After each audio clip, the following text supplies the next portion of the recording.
pengadaan calon ASN Bapak Ibu, ini kami mengingatkan kembali, jadi Bapak Ibu sudah melakukan rincian formasi pada SI-ASN perencanaan, dan selanjutnya Bapak Ibu, teman-teman di BKN dan di PAN-RB melakukan verbal formasi dan selanjutnya untuk ditetapkan formasi tersebut oleh Pak Menteri PAN-RB. Dan Bapak Ibu umumkan pengadaan ASN untuk di instansi Bapak Ibu, dan selanjutnya peserta juga dapat membuat akun, jadi membuat akun baru ya Bapak Ibu, dan melakukan registrasi pada SSC ASN. Jadi kalau ada pertanyaan P3K tahun ini apakah membuat akun atau menggunakan akun pada tahun 2022 pada saat pendataan? Ini jawabannya tahun ini kita membuat akun baru Bapak Ibu. Jadi membuat akun baru dan registrasi pada SSC ASN, di mana nanti akan secara otomatis mengecek data kependudukan ke Dukcapil.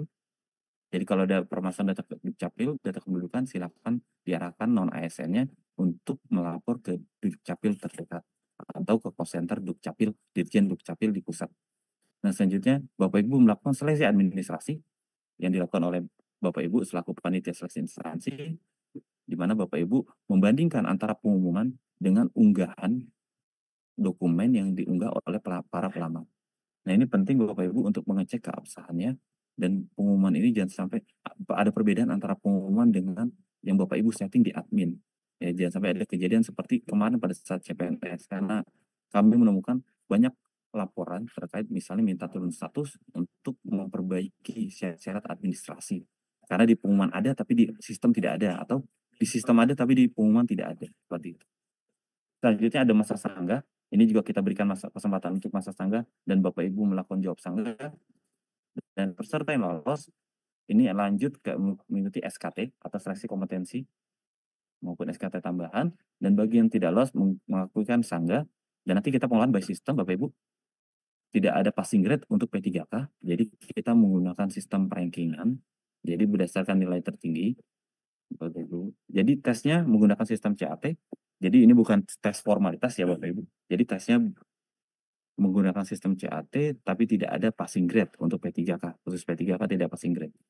Dan nanti pengolahannya kita akan melakukan optimalisasi langsung ya Bapak Ibu ya, untuk instansi pusat maupun instansi daerah. Dan nanti ada jawab sanggah bagi yang ada SKT tambahan ya, bagi ada SKT tambahan. Tapi karena ini untuk non ASN, kami sarankan juga Bapak Ibu tidak perlu ada SKT tambahan ya, tidak perlu ada SKT tambahan. Jadi cukup seleksi kompetensi aja yang sudah siap. Karena ini kan untuk non ASN kita ya, untuk pengangkatan. Sebisa mungkin dipermudah lah untuk pengangkatan non ASN untuk menjadi ASN. Dan selanjutnya pengumuman kelulusan dan pasca sanggah serta pengisian DRH. Nah, ini pengisian DRH dilakukan di SSC ASN. Nanti usul penetapan NIP-nya itu langsung ke SI ASN ya, Bapak Ibu. Karena apa? Referensi datanya sudah sama antara di SSC ASN maupun di SI ASN. Nah, ini sudah kita lakukan Bapak Ibu berikutnya.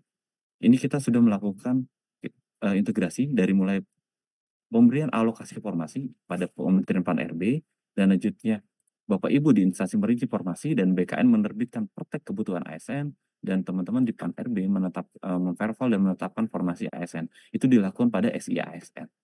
Makanya di tahun ini Bapak Ibu antara formasi yang Bapak Ibu usulkan dan formasi yang ditetapkan itu tidak jauh berbeda. Tidak jauh berbeda ya. Mereka sama, dan Bapak Ibu bisa pantau di SI ASN terkait formasi-formasi yang Bapak Ibu usulkan dan sudah ditetapkan oleh Pak Menteri PAN-RB. Selanjutnya data formasi tersebut dialirkan ke SSC ASN. Nah, makanya antara di SI ASN dan SSC ASN ini menggunakan data yang sama karena referensi datanya sama. Diharapkan tidak ada perbedaan. Agar ini untuk tujuannya apa? Untuk mempercepat proses sampai dengan penetapan NIP-nya nantinya, NIP 3K-nya. Jadi tidak ada lagi kita melakukan penyesuaian jabatan. Misalnya kalau dulu sebagai contoh jabatan peranata komputer. Nah, di SK formasi di SSC ASN berbunyi ahli pertama peranata komputer, tapi sekarang sudah berbunyinya peranata komputer ahli pertama. Ini sudah sesuai dengan referensi jabatan yang ada di SI ASN. Sehingga Bapak Ibu tidak perlu lagi repot-repot merubah nanti pada saat usul NIP-nya. Jadi tidak langsung aja menetapkan siapa orang-orang yang lulus, peserta yang lulus untuk diusulkan penetapan NIP 3.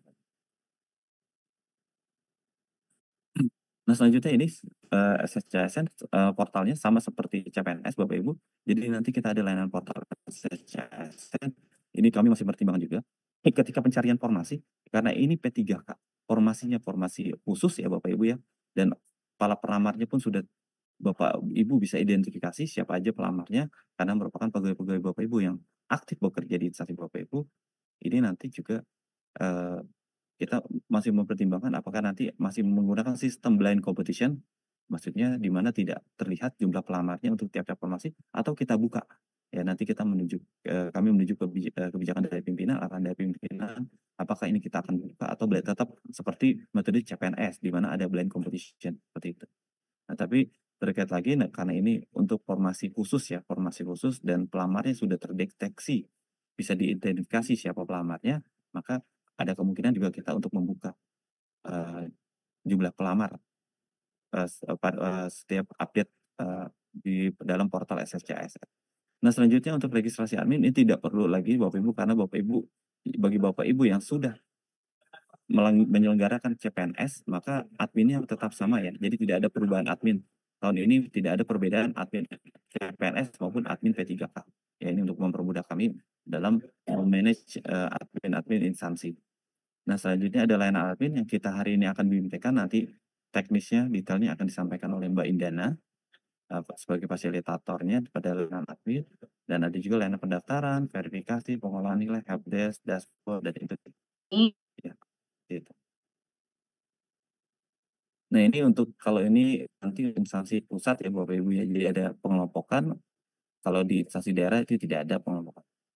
Selanjutnya ini portal SSCASN, ini masih sama Bapak Ibu, kita mengintegrasikan data dari SIASN, dan nanti Bapak Ibu masuk ke admin untuk men-setting syarat-syarat administratifnya, syarat administratif.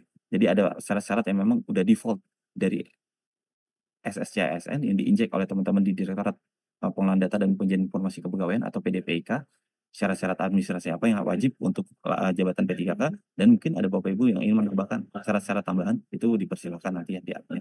Dan di sini juga nanti ada rentan penghasilan Bapak Ibu, rentan penghasilan yang udah Bapak Ibu setting di SIASN, nanti bisa juga Bapak Ibu mengedit penghasilannya, misalnya tahun ini ternyata TKD-nya sudah meningkat ya, itu bisa juga diedit. Nah, ini sesuai Kemenpan RB nomor 11 tahun 2024 tentang jabatan pelaksana Bapak Ibu. Ini sudah ditetapkan juga, formasinya. Jadi tahun ini kita ada juga jabatan-jabatan yang sesuai dengan jabatan pelaksana untuk P3K. Nah, P3K ini jabatan pelaksana ini kemungkinan hanya di tahun ini Bapak Ibu untuk adanya ya. Jadi tahun depan belum tentu bisa, masih kita gunakan jabatan ini untuk pengadaan tahun 2025, tapi untuk 2024 ini kita ada, difasilitasi dengan Kemenpan 11 tahun 2024. Ya nanti Bapak Ibu arahkan si pelamar, calon-calon pelamar ini berdasarkan pendidikan yang bersangkutan atau alokasi yang Bapak Ibu sudah tetapkan untuk si pelamar tersebut. Ya, jadi agar tidak terjadi tumpang tindih, ya tidak terjadi tumpang tindih. Karena nanti proses optimalisasi akan dilakukan secara otomatis, secara sistem ya, tidak dilakukan secara manual Bapak Ibu. Jadi kalau misalnya ada penata layanan operasional kosong di satu tempat, maka diisi dari tempat lain ya. Jadi unit penempatan lain itu dilakukan secara otomatis by system optimalisasi ini. Nah, ini merupakan dokumen default P3K Bapak Ibu. Ini Bapak Ibu dari sekarang boleh langsung menginformasikan ke tenaga non ASN di instansi Bapak Ibu untuk mempersiapkan dokumen-dokumen tersebut. Seperti pas foto, ini dokumen wajib seperti pas foto formal terbaru berlatar belakang merah. Ini juga udah boleh mulai disiapkan untuk tenaga non ASN yang mulai foto gitu ya. Terus KTP, ini KTP asli Bapak Ibu. Kalaupun KTP-nya hilang, nanti digantikan dengan suket dari Dukcapil. Tapi karena waktunya masih ada, upayakan untuk menggunakan KTP asli ya, untuk mempermudah nanti pada saat pelaksanaan ujian CAT. Karena pada saat pelaksanaan ujian CAT, Bapak Ibu juga di instansi, nanti pada saat pendaftaran ujian CAT, di lokasi ujian CAT, itu juga nanti mengecek keabsahan KTP-nya. Nah, selanjutnya ijazah. Ini ijazah asli bagi lulusan luar negeri seperti biasa, seperti dengan CPNS, wajib melampirkan surat keputusan penyetaran ijazah dari Kementerian Pendidikan. Kemendikbudristek seperti itu. Begitupun dengan transkrip nilai Bapak Ibu. Dan perlu diingatkan karena ini ada P3K pelaksana yang pendidikannya mulai dari SD sederajat, SMP sederajat, dan SMA sederajat, maka ada potensi ijazah dan transkrip nilai di dokumen yang sama ya. Jadi bisa jadi halaman depannya ini ijazahnya, halaman belakangnya itu transkrip nilai. Bisa jadi itu nanti dijadikan satu file seperti itu. Nah, bagi Bapak Ibu ini perlu diingat juga, ini mulai diingatkan kalau misalnya ada pegawai di Bapak Ibu, pegawai non ASN yang ijazahnya atau transkrip nilainya hilang, silakan diurus untuk surat keterangan pengganti ijazah. Surat keterangan pengganti ijazah dari pihak yang berwenang. Ini mulai diurus dari sekarang Bapak Ibu agar nanti pada saat pembukaan ini tidak gerasa-gerusu ya. Sudah siap semua dokumen ijazah maupun transkrip nilainya. Nah, selanjutnya untuk surat lamaran, ini surat lamaran sesuai dengan persyaratan instansi yang Bapak Ibu unggah nantinya ya dan umumkan. Jadi untuk mempermudah, kami sarankan Bapak Ibu sudah mulai mempersiapkan dari sekarang surat lamaran dan format surat pernyataan. Ya, surat lamaran dan surat pernyataan. Kalau bisa sudah mengunggahnya dalam bentuk Word ya. Jadi agar mempermudah para pelamar sehingga tidak perlu lagi kalau misalnya bentuknya PDF ini harus di-convert ke dalam file Word gitu ya. Nah, kalau bentuknya Word kan tinggal mereka unduh, tinggal mengisi sesuai dengan format yang Bapak Ibu udah siapkan. Nah, selanjutnya surat pengalaman kerja. Ini surat rekomendasi, yaitu surat rekomendasi pengalaman kerja ditandatangani minimal oleh pimpinan unit kerja. Tapi jika Bapak Ibu menetapkan misalnya ini wajib ditandatangani oleh eselon 2 atau kepala badan, itu silakan Bapak Ibu. Tapi ini harus diumumkan agak jauh-jauh hari ya, agar nanti pelamar juga ada waktu untuk mempersiapkan dokumen-dokumen tersebut. Nah, selanjutnya ini untuk sertifikat. Ya, sertifikat ini nanti kalau untuk ada guru nanti ada sertifikat pendidik untuk P3K guru, dan bagi jabatan yang wajib STR ini untuk nakes ya, itu juga ada sertifikatnya STR, surat tanda registrasinya, itu nanti disiapkan juga oleh masing-masing pelamar. Dan Bapak Ibu perlu diingat juga, nanti pada saat pengumuman, jabatan mana aja yang wajib ada mengupload STR itu juga Bapak Ibu umumkan juga ya. Atau ada jabatan yang misalnya sertifikatnya ditentukan oleh instansi pembina. Itu ada, Bapak Ibu silakan. Tapi kalau Bapak Ibu misalnya jabatannya seluruhnya jabatan pelaksana, P3 pelaksana, maka sertifikat yang ditentukan instansi pembina ini tidak perlu ada ya, karena tidak ada sertifikatnya. Seperti itu. Nah, ini berikutnya ini merupakan mekanisme P3K, mekanisme P3K, seleksi P3K Bapak Ibu. Jadi nanti ada pelamar prioritas. Ini untuk Bapak Ibu di instansi, ini sesuai dengan peraturan Kepmenpan sampai dengan saat ini ya, 347, 348, 349. Ini ada pelamar prioritas. Nah, kalau di guru itu prioritas itu berarti pelamar P1, sisa P1 ya masih ada.